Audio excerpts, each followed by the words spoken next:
Hi everyone, welcome to my channel. When did we become fully human? What fossils and DNA tell us about the evolution of modern intelligence? When did something like us first appear on the planet? It turns out there's remarkably little agreement on this question. Fossils and DNA suggest people looking like us, anatomically modern Homo sapiens, evolved around 3 lakhs years ago. Surprisingly, archaeology, tools, artifacts, cave art, suggest that complex technology and cultures, behavioral modernity, evolved more recently. 50,000 to 65,000 years ago. Some scientists interpret this as suggesting the earliest Homo sapiens weren't entirely modern.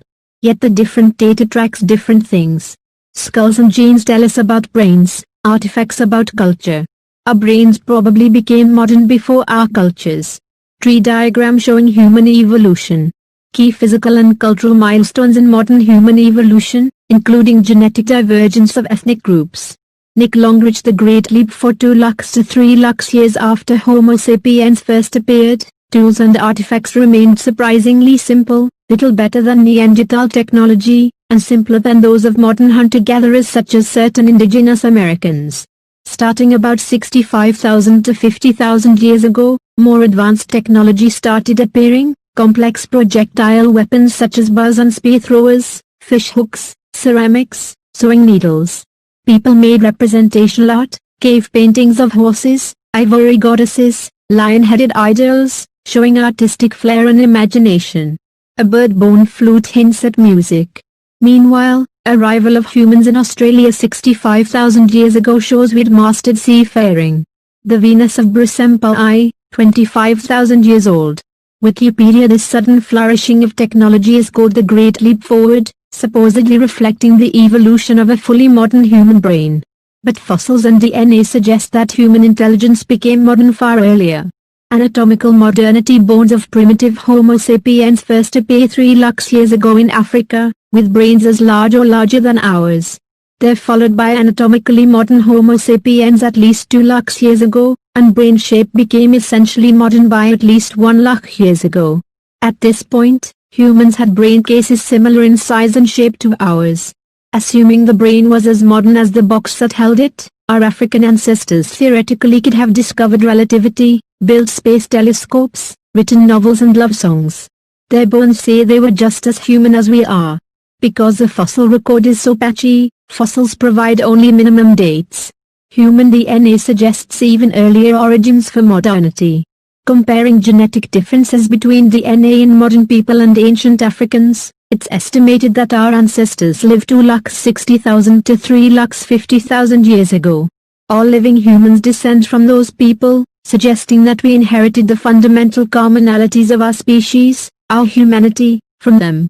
All their descendants, Bantu, Berber, Aztec, Aboriginal, Tamil, San, Han, Maori, Inuit, Irish, share certain peculiar behaviors absent in other great apes. All human cultures form long-term pair bonds between men and women to care for children. We sing and dance. We make art.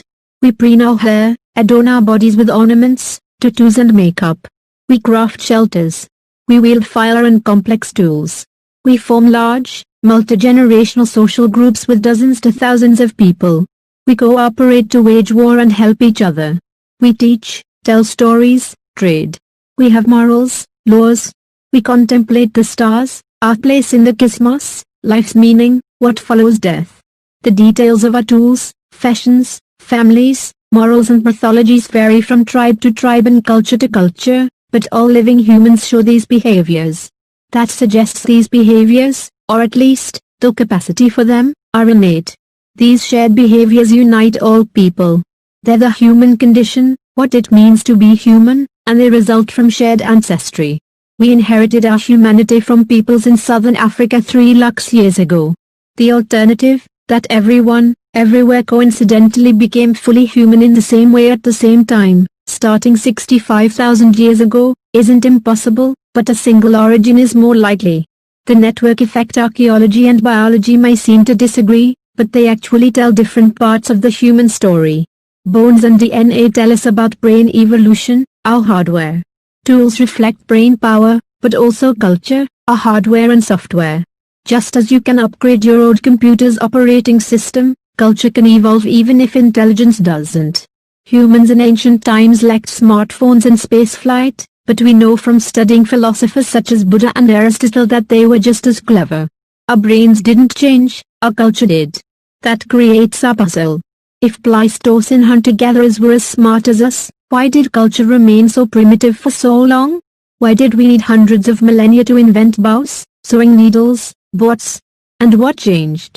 Probably several things. First, we journeyed out of Africa, occupying more of the planet. There were then simply more humans to invent, increasing the odds of a prehistoric Steve Jobs or Leonardo da Vinci. We also faced new environments in the Middle East, the Arctic, India, Indonesia, with unique climates, foods and dangers, including other human species. Survival demanded innovation. Many of these new lands were far more habitable than the Kalahari or the Congo. Climates were milder, but Homo sapiens also left behind African diseases and parasites. That let tribes grow larger, and larger tribes meant more heads to innovate and remember ideas, more manpower, and better ability to specialize. Population drove innovation. This triggered feedback cycles. As new technologies appeared and spread, better weapons, clothing, shelters, human numbers could increase further, accelerating cultural evolution again. Numbers drove culture, culture increased numbers, accelerating cultural evolution, on, ultimately pushing human populations to outstrip their ecosystems, devastating the megafauna and forcing the evolution of farming. Finally, agriculture caused an explosive population increase, culminating in civilizations of millions of people. Now, cultural evolution kicked into hyperdrive. Artifacts reflect culture, and cultural complexity is an emergent property. That is, it's not just individual-level intelligence that makes culture sophisticated, but interactions between individuals and groups, and between groups. Like networking millions of processes to make a supercomputer, we increased cultural complexity by increasing the number of people and the links between them. So our societies and world evolved rapidly in the past 3 lakhs years, while our brains evolved slowly. We expanded our numbers to almost 8 billion, spread across the globe, reshaped the planet. We did it not by adapting our brains but by changing our cultures. And much of the difference between our ancient, simple hunter-gatherer societies and modern societies just reflects the fact that there are lots more of us and more connections between us. Please save the trees and nature, please subscribe to our channel. Thank you.